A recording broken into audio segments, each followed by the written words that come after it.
Salve, salve pessoal, bem-vindos a mais um vídeo do canal.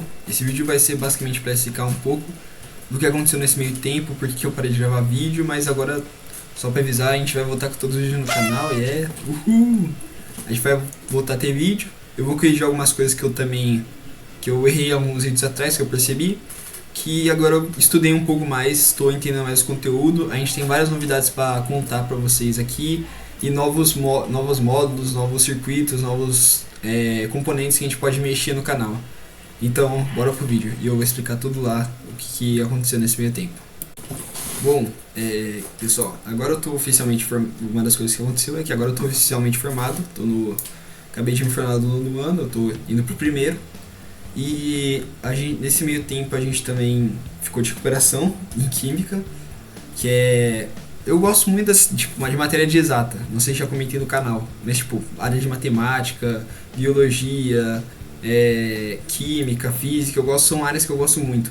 Só que em química eu vacilei um pouco, porque eu não estudei, mas eu poderia ter estudado.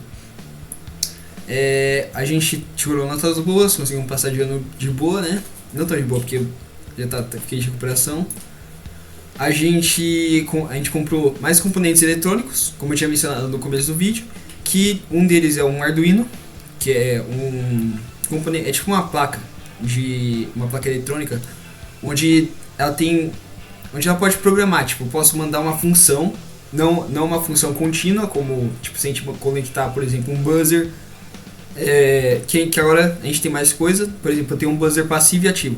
Imagina se eu conectar um buzzer passivo direto numa tensão de 5 volts ou 3 volts. O buzzer só vai ficar pitando. Com o Arduino eu basicamente posso controlar os sites dela, eu posso controlar qual pino que o buzzer vai, e tem muita mais entrada para poder utilizar os componentes. A gente também conseguiu transistores, novos sensores e alguns alguns que eu ainda não entendi como é que usa, mas aí eu vou explicando para vocês no meio dos próximos vídeos. Eu também consegui muito mais cabo. Então, por exemplo, deixa eu pegar aqui rapidão. Isso daqui é um dos modos de jumper que eu tenho para poder utilizar. Olha o tamanho disso daqui. A gente também tem muito resistor. Isso daqui é um saquinho de resistor que eu coloquei, né? Porque é muito resistor, eu não usei a maioria deles, né? A gente também tem uma porrada de LED. Eu também acabei nesse meio tempo queimando 3 LEDs porque eu não estava prestando atenção no tanto de tensão que estava mandando pro LED. A gente também ganhou um módulo que teve um amigo secreto entre uns colegas meus, e uma delas acabou me dando um módulo de controle de tensão, onde eu posso escolher se ele vai estar no fio terra, que é o GND, se ele vai estar no 5 volts ou 3,3 volts. E eu ainda não tinha o Arduino nesse meio tempo. Só peguei o Arduino faz, sei lá, algumas semanas, umas 2. E aí, quando eu fui tentar utilizar o módulo, em vez de eu ter colocado que era para estar em 3 volts, eu coloquei em 5 volts. Aí eu fui testando com os LEDs, né? Não olhando o módulo, né? Acabou queimando 3 LEDs vermelhos, mas a gente tem muito aí para poder utilizar ainda. Eu também comprei alguns jogos no meu console, o que eu futuramente planejo da gente fazer alguns vídeos no console. Eu também planejo a gente fazer algumas lives também, de eu jogando ou de eu montando algum circuito, porque normalmente para você utilizar Arduino, você monta um projeto, né, que é o que a gente fala. E nesse projeto a gente usa um aplicativo chamado Arduino IDE. O Arduino IDE é um aplicativo que você usa para poder programar e se conectar com o Arduino. E nesse aplicativo é tipo... Como é que eu vou explicar? É tipo quando você vê aquelas pessoas programando, aqueles sacos de filme naqueles aplicativos lá cheio de linhas de código. É basicamente isso que a gente vai fazer. Só que vai estar vazio, né? Mas a gente vai programando. Aqui eu também vou estar explicando, como eu tinha falado também, eu vou estar corrigindo algumas coisas. Por exemplo, agora que eu estou entendendo mais, a gente vai rever sobre resistores, capacitores e sobre os motores, os LEDs e os geradores. Também a gente agora sabe, outra coisa que é muito importante agora, que a gente vai aprender, é sobre como identificar a resistência de algum resistor. Uma coisa que eu vou falar bem brevemente, sempre quando a gente vai ver um resistor, ele sempre tem 4 faixas, 4 ou 5 faixas, dependendo do tipo de resistor que você está usando. O mais normal que a gente usa aqui é o que tem 4 faixas. Cada uma dessas faixas vai determinar o tanto de ohms que ele tem de resistência. Por exemplo, imagina que a gente tenha um que seja marrom, preto, e no final dele tenha um outro marrom. As primeiras 3 faixas vão ser as unidades dele. Por exemplo, como eu falei aí, marrom, preto vai ser 1, 1, 0. E aí a última faixa determina o quanto multiplica. Por exemplo, como eu falei que é marrom de novo, então vai multiplicar por 10. 110 vezes 10 vai dar 1100. Opa, Murilo do Futuro aqui, que tá editando. Só eu errei aí quando eu falei. O que a gente quer falar é o de 4 faixas, só que eu citei o de 5. Na verdade, de 4 faixas. E as primeiras 2 elas citam as unidades. A terceira ela cita por quanto multiplica.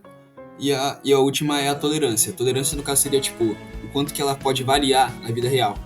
Porque tem um valor exato, só que na vida real, dependendo das condições do lugar, do próprio resistor, ela pode variar de 5 a 10%, mais ou menos. Agora, continuando pro vídeo. E é isso, basicamente. A gente não tem mais muito o que falar, mas o meu ano, o tempo que eu fiquei sem fazer vídeo pra vocês, foi assim. Espero que vocês tenham entendido também. Também tive que estudar muito. Teve também alguns momentos que eu tive que sair muito de casa para poder comprar roupa ou para poder ir preparar alguma coisa. E não tem muito o que falar. Assim, agora eu tô de férias, né? De dezembro até janeiro. E eu vou começar a voltar a fazer os vídeos pro canal. A gente vai voltar, eu vou mostrar todas as coisas novas, vou mostrar todos os componentes novos, vou também mostrar todos, vou também refazer algumas das partes que eu errei, tipo, vou fazer uma nova minissérie, que a gente tem agora o básico da eletrônica, né? Vou continuar com ela, mas eu vou fazer uma nova que é correções, que no caso seria tipo corrigindo tudo sobre o resistor, capacitor, os LEDs. E é isso. Quem tá vendo o vídeo até esse ponto, um spoiler que eu vou falar aqui é que o próximo vídeo vai ser sobre LEDs RGB e sobre os módulos que eu consegui nesse meio tempo. Porque aí a gente meio que termina tudo que tem de muito importante dentro do básico da eletrônica. Depois eu vou corrigir os conceitos que eu errei, né? Mas tudo que a gente aprendeu até agora é bem básico. Aí depois a gente vai entrar na parte mais complicada, que tem os transistores, tem os transistores, tem os buzzers, tem as placas do Arduino. Tem outra placa aqui também que é muito famosa, que é a Raspberry Pi. É uma placa que é open source. O open source significa fonte livre, ou seja, qualquer pessoa pode modificar ela do jeito que você quiser. Não é, por exemplo, igual ao Arduino, que o Arduino já vem preparado. Já vem preparado a plaquinha do jeito que a empresa monta. Então assim, o Raspberry Pi é basicamente um open source que você pode modificar ela do jeito que você quiser, tipo, se você quiser colocar se você quiser adicionar uma outra placa junto com ela, você pode adicionar. Se você quiser fazer uma Raspberry Pi, utilizar o sistema dele, mas fazê-la de uma outra placa ainda maior, você pode. E é isso por enquanto. Também vou mostrar um pouco dos conhecimentos meus que eu aprendi nesse meio tempo e mostrar pra vocês tudo o que a gente tem até agora. Eu também vou, quando eu chegar mais pra frente, eu vou ensinar um pouco de programação, sobre o que eu entendo, né? E também vou tentar explicar um pouco do Python. Python é uma linguagem que eu acabei aprendendo nesse meio tempo também, muito boa, tá? É muito legal de usar, só que a gente não vai usar ela no Arduino. E no Arduino a gente vai usar uma das linguagens mais comuns do Windows, pelo que eu sei, que é o C ou o C++. O Arduino usa basicamente essa linguagem de programação, só que mais simplificada. E é isso, pessoal. É tudo que eu posso falar aqui. Então, bora fazer mais vídeo, né? Feliz Natal pra todo mundo. E pra quem não for ver os vídeos, né? Feliz Natal pra todo mundo, tchau. Bom dia, boa tarde, boa noite. e até o próximo vídeo. Tchau, tchau.